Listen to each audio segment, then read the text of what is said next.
Thank you on behalf of British Asian Trust to all of you for making time to join us. Originally we were here to hear from one of the pioneers of social finance, Sir Ronald Cohen, which we are going to do, but the slight change in the agenda was because His Royal Highness, who is also very much a pioneer and an initiator of social finance, was very keen to join us. So we're just going to take the opportunity to hear a few words from His Royal Highness.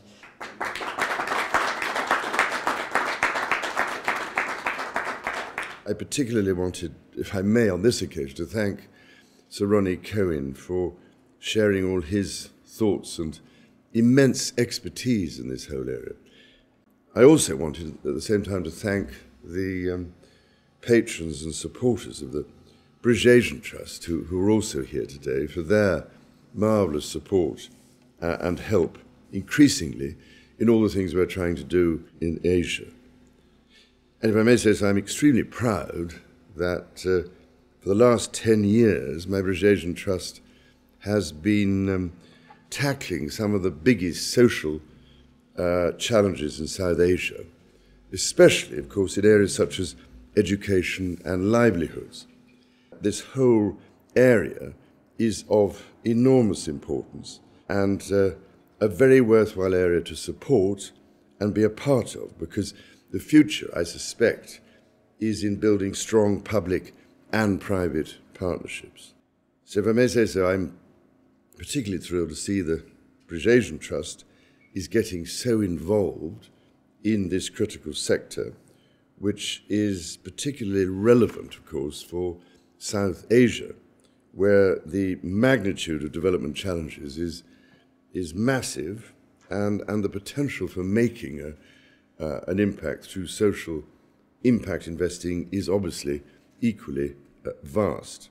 So, ladies and gentlemen, I hope that through the Trust we can impact not just the lives of children in India, or indeed in terms of empowerment of women in Pakistan and elsewhere, but also change the mindsets of philanthropists around the world to ensure that we achieve the biggest possible impact through our investments and indeed goodwill.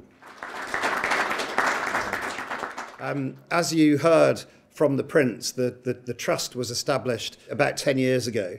We were created by His Royal Highness together with some of the most successful members of the British Asian community, some really successful business leaders and entrepreneurs.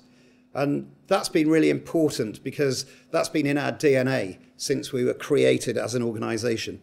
The desire to challenge the accepted way of doing things, to think boldly about the way that we approach our work, and really importantly, to apply business principles to the work that we do in seeking to make a difference for people living in poverty and disadvantage in South Asia.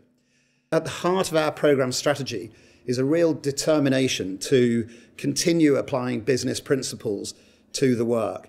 We're absolutely convinced that only by applying those kinds of principles to philanthropy and to development are you really able to meet the needs of the greatest number of people.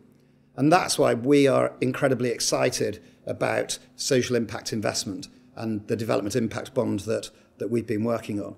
And do you see social finance as something that's complementary to traditional philanthropy, or ultimately something that actually replaces it? No, I see it as an evolution in philanthropy.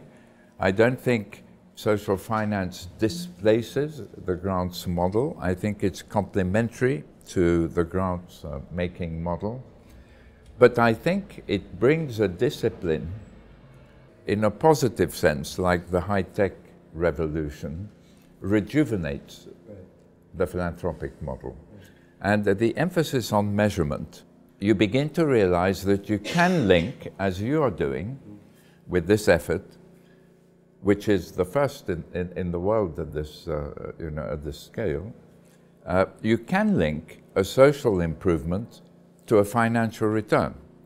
But what we release through this, in comparison with just giving the money away, is the discipline and the focus that come from having investment capital committed to an organization that's going to deploy it in a credible way, identifying entrepreneurs and others on the ground who can come up with innovative approaches to reduce dropout rates from primary school for girls in Rajasthan, or attainment levels at the primary school or high school, dropout rates from university in computer studies, which tend to be very, very high, and so on. So we create a dynamic akin to the tech revolution. Right. And I must tell you, as I see the results come through from social impact bonds, it gives me goosebumps,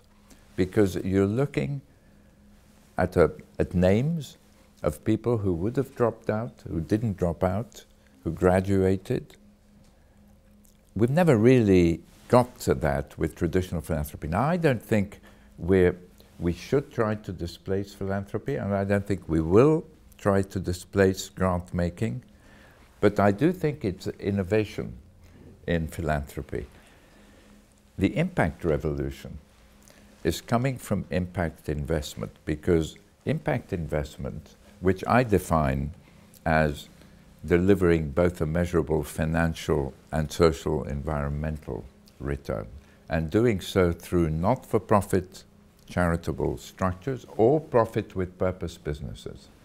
That sits at the middle of an impact creation continuum, if you like, which goes from big companies all the way up to impact investment, and then on the other side to philanthropy.